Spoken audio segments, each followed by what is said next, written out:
Good morning friends, so welcome to the prelims booster session. आज का पहला topic है रिव्यू पिटीशन। तो ये टॉपिक आपके पॉलिटी के लिए इंपॉर्टेंट है। सेंट्रल गवर्नमेंट ने जो है सुप्रीम कोर्ट में एक रिव्यू पिटीशन डाली है, क्योंकि 11 मई को जो जजमेंट आई थी दिल्ली में एडमिनिस्ट्रेटिव सर्विसेज को लेकर, उससे रिलेटेड जो है सेंट्रल गवर्नमेंट जो है चेंजेस चाहती है।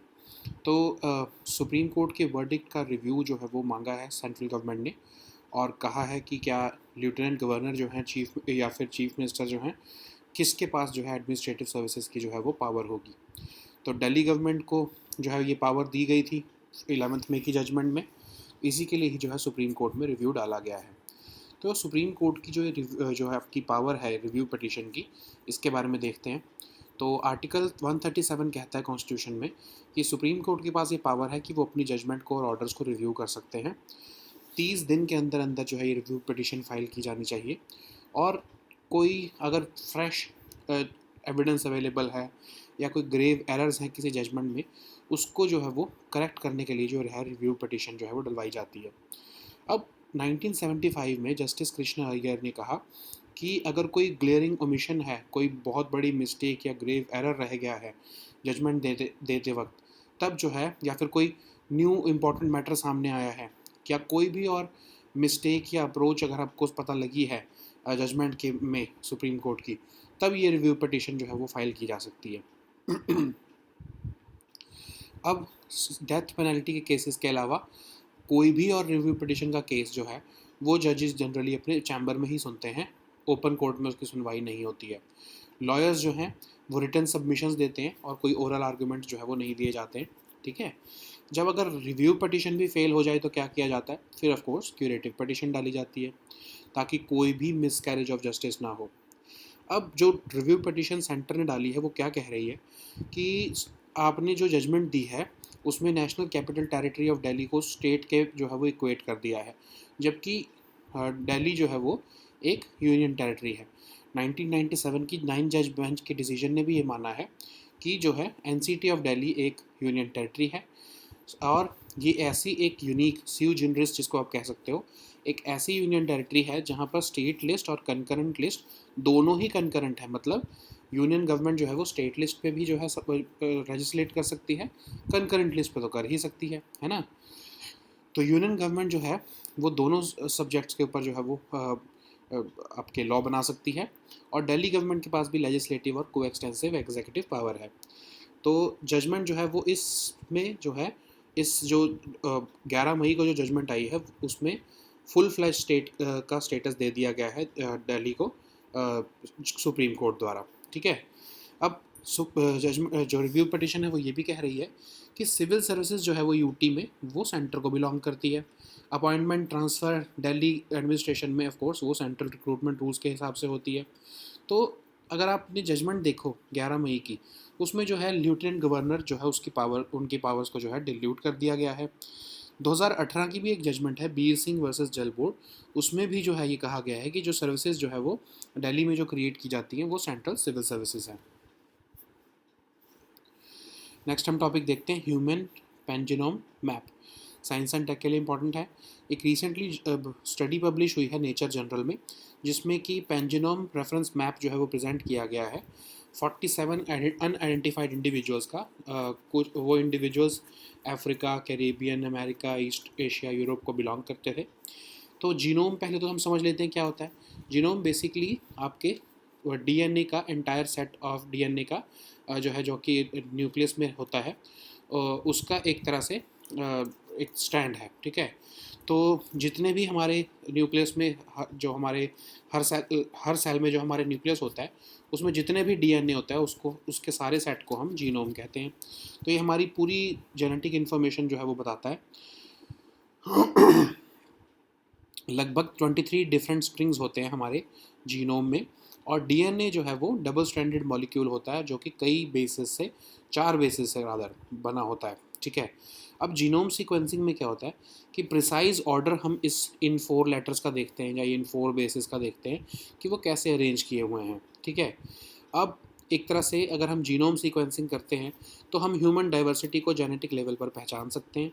तो बेसिकली ये हर इंडिविजुअल का अलग अलग होता है जीनोम, और बेसिक आप इसको कह सकते हो कि एक हर इंडिविजुअल का जैसे आइडेंटिटी कार्ड होता है वैसा होता है, लेकिन एक कलेक्टिव आइडेंटिटी कार्ड भी हो सकता है ना।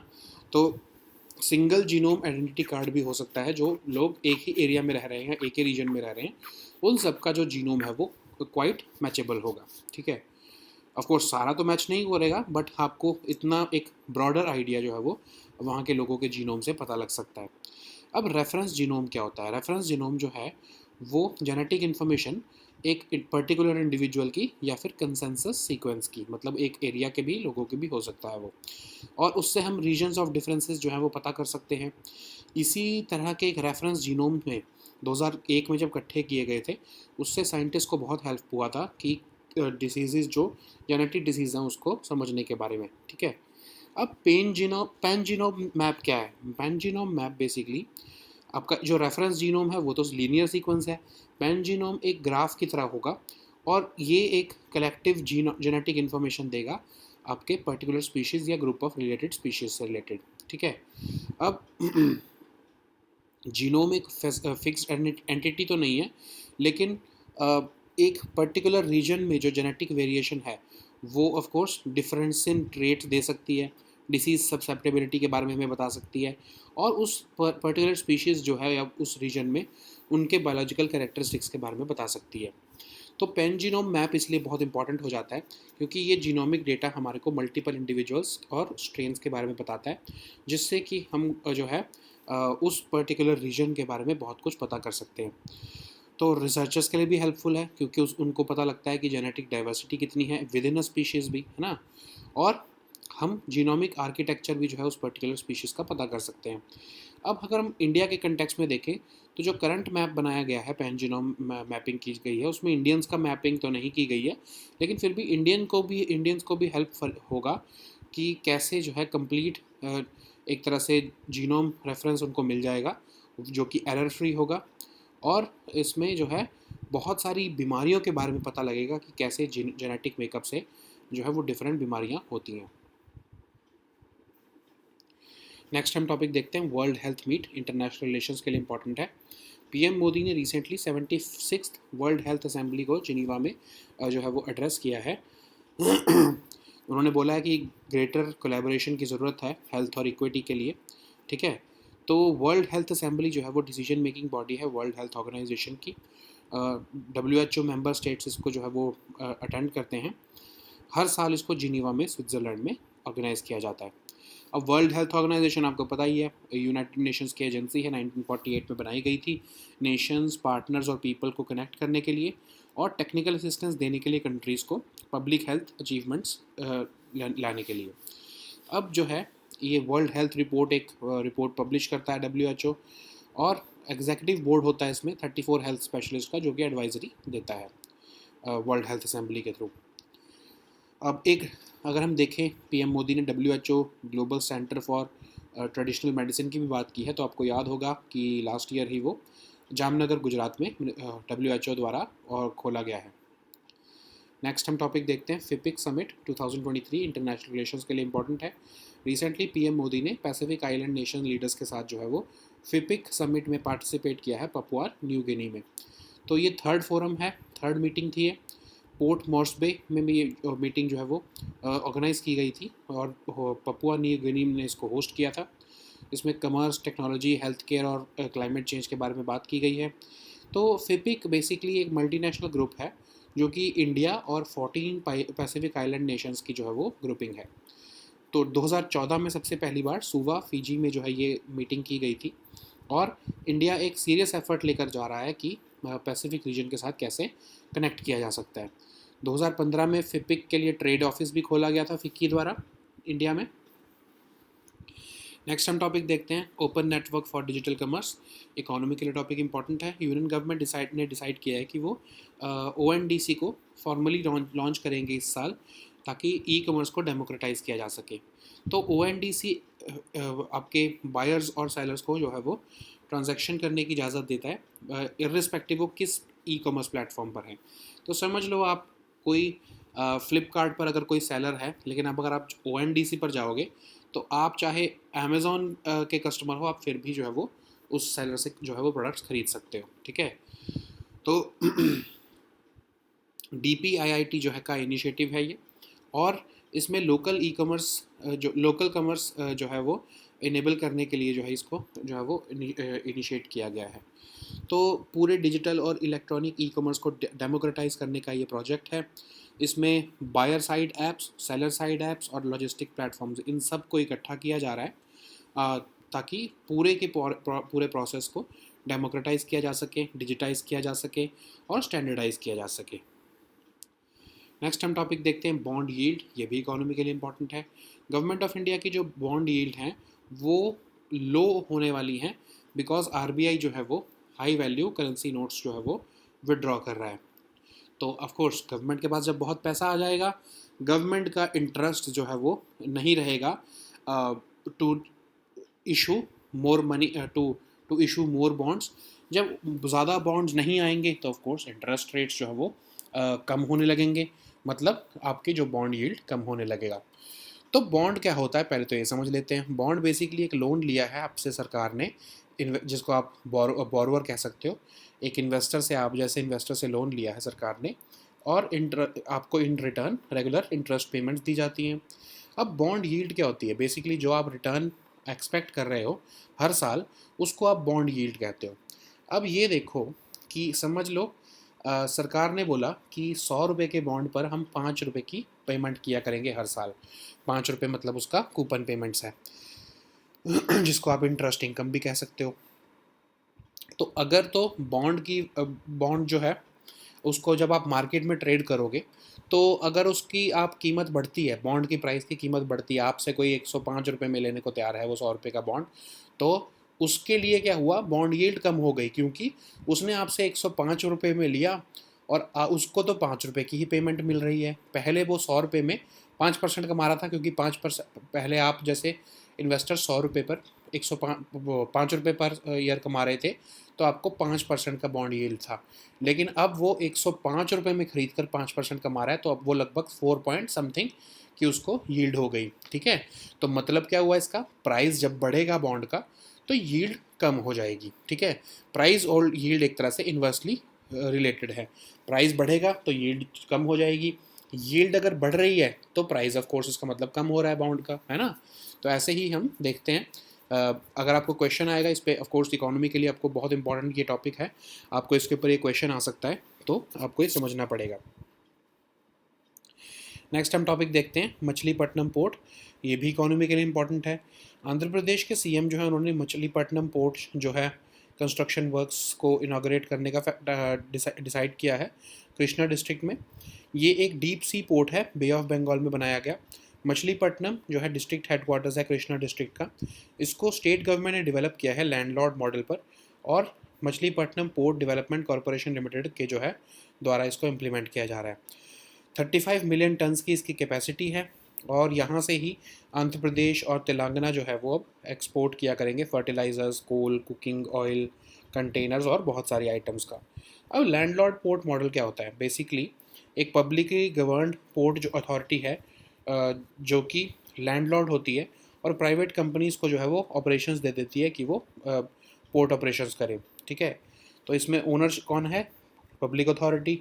और इंफ्रास्ट्रक्चर किसको लीज़ किया गया है? प्राइवेट फर्म्स को, ठीक है। तो उससे इन रिटर्न जो है वो उस प्राइवेट फर्म से वो शेयर लेते हैं रेवेन्यू का। नेक्स्ट हम टॉपिक देखते हैं लंपी स्किन डिसीज़। इन्वायरमेंट के लिए टॉपिक इंपॉर्टेंट है। यूनियन मिनिस्टर ऑफ फिशरीज़ जो है उन्होंने कहा है कि लंपी स्किन डिसीज़ के केसेस बढ़ते जा रहे हैं दार्जिलिंग और कालिम्पोंग में, वेस्ट बंगाल में, तो उसके ऊपर जो है वो एक्शन लेना चाहिए। तो लंपी स्किन डिसीज़ एक वायरल डिजीज़ है जो कि कैटल को अफेक्ट करती है। इसमें फीवर होता है, न्यूड्यूज निकल आते हैं स्किन के ऊपर, और ऑफ कोर्स ह्यूमंस को तो ये ट्रांसमिसिबल नहीं है, लेकिन जो है टेम्परेरी रिडक्शन इससे हो जाता है मिल्क प्रोडक्शन में, और जो है आपकी जो है डेयरी प्रोडक्शन में जो है इसका इम्पैक्ट देखने को मिलता है। और ये फैलता कैसे है? ब्लड फीडिंग इंसेक्ट्स जो हैं, जैसे आपके फ्लाइज या मॉस्किटोज, इनके थ्रू जो है ये फैलता है। कोई डायरेक्ट इसका एंटीवायरल ट्रीटमेंट अवेलेबल नहीं है, इसीलिए जो है वो वैक्सीन इसके लिए तैयार की गई हैं, जैसे इंडिया में लंपी प्रोवैक नाम से वैक्सीन जो है इंडिजिनस वैक्सीन कैटल के लिए तैयार की गई है इस वायरस से बचने के लिए. So now let us see all these topics in English. So the first topic is review petition. This topic is important for your polity section. Central government has moved to Supreme Court recently to file a review petition against the court's May 11th judgment, which has essentially given the power over the administrative services to the Delhi government. So central government has sought a review of this verdict, saying that whether the lieutenant governor or the CM would be having the power over the administrative services in Delhi. So judgment, this that judgment that was delivered on 11th May, Delhi government had been given the legislative and executive power over services in the national capital. So first of all, we have to understand what is the review petition power of the Supreme Court. As per the Article 137 of the Constitution, Supreme Court has the power to review its judgment or orders, and uh, it must be done only to correct any grave errors, and this review petition can be filed within 30 days of the pronouncement of the judgment of the Supreme Court. And in 1975, Justice Krishna Iyer said that a review can be accepted only when a glaring omission or patent mistake has been brought to notice. So discovery of any new important matter or mistake or error can be a ground for filing a review petition. uh, Except in cases of death penalty, generally the review petitions are heard through the circulation of by judges in their chambers and not in the open court. So judges who have originally passed the verdict, they have to decide on the review petition as well. What if the review petition also fails? What if the Supreme Court declines to accept the review petition? Then in that case, a curative petition can be filed to ensure that there is no miscarriage of justice. And of course, because review petition has been declined, so there is a very thin chance that curative petition would be accepted. So what is this case? Why this review petition has been filed by the center? So the judgment that has been delivered on 11th May has essentially equated the state of Delhi with a state actually, even though it is just a union territory. In 1997, the 9-judge bench decision of the Supreme Court has essentially uh, elevated the status of Delhi, that it is just a union territory. So this Delhi is a sui generis, that is, it is unique because here the both the state list and the concurrent list are actually concurrent, where the union government can also legislate on the subjects of state. But the judgment that was delivered on 11th May has effectively elevated it to the status of a full-fledged state. So the central government is saying that civil services in the UT belong to the central government, and because Delhi is a UT, so the central recruitment rules shall apply here. In 2018 also, B Singh versus Jal Board case, the Supreme Court had held that the administration of NCTD, that is the state of Delhi, administration or the civil servants in the state of Delhi are actually central civil services. So the next topic is human pangenome map. This topic is important for your science and tech section. A recent study which has been published in the Nature Journal has presented a pangenome reference map, and it has been created using genetic information from 47 identified individuals who belong to the regions of Africa, Caribbean, America, East Asia, and Europe. So, what is a genome? So, it is basically an entire set of DNA residing in the nucleus of a cell. So, it provides the complete genetic information which is responsible for the development and functioning of the organism. So, generally, our genome consists of 23 different strings, and DNA consists of double stranded molecules which are built up by 4 bases: A, C, G, and T. So what genome sequences does, it determines the precise order of these four letters and how they are arranged. So that's how we understand human diversity at the genetic level. So basically, genome is like an identity card or Aadhaar, which is unique to every individual. But there could be a collective identity card also, which can inform us about the genes of a species in a particular region. So what is a reference genome? Reference genome is basically a complete set of genetic information for a particular individual or a consensus sequence. So this helps us to understand the regions of differences. And first reference genome was identified in 2001, which helped scientists to discover thousands of genes which can be linked to various diseases or genetic diseases. Then what is a pangenome map? So basically, you know that reference genome can be a linear sequence, but pangenome is a graph. So in this case, pangenome mapping means that you are collecting the genetic information of a region, or a particular species or a group of related species. So through that, you can see what are the differences in the traits or disease susceptibility or other biological characteristics of that particular species. So why this pangenome mapping is important? Because it would integrate data from multiple individuals or strains, and it would help us to identify and classify the core genes which are shared by all or most individuals. This would also be helpful for researchers to gain insights into the genetic diversity and study the evolution and adaptation of genes. And it will also help us to understand the genomic architecture of the species. So, how does it help India? So, of course, because it is not containing any of the genome sequences from any Indians, but it would still help India map genomes better against the error free and complete reference genomes we have known so far through this pangenome map. So, it would also shed light on the disease prevalence. Okay, so the next topic is World Health Meet. This topic is important for your international relations. PM Modi has virtually addressed the 76th World Health Assembly in Geneva and congratulated the agency for serving the world for 75 years. And he has said that there is a need for greater collaboration between greater collaboration and health equity. So, what is World Health Assembly? It is the decision-making body of WHO, and it is attended by delegations from all WHO member states, and it is held annually in Geneva.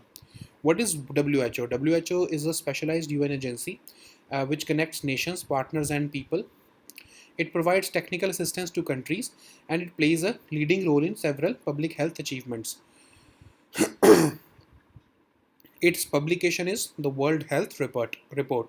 So PM Modi has also shed light on the Global Center for Traditional Medicine, which has been established in Jamnagar, Gujarat last year by WHO in partnership with Ministry of Ayush in India.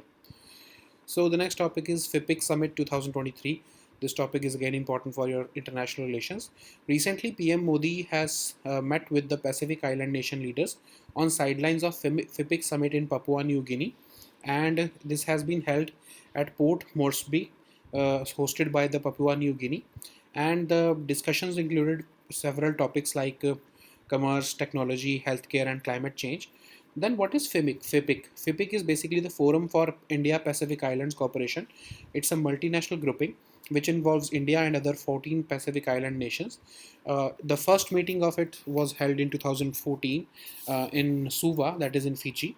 And this is an initiative to expand India's engagement in the Pacific region. In 2015, FIPIC Trade Office was also hosted by the FICCI in India.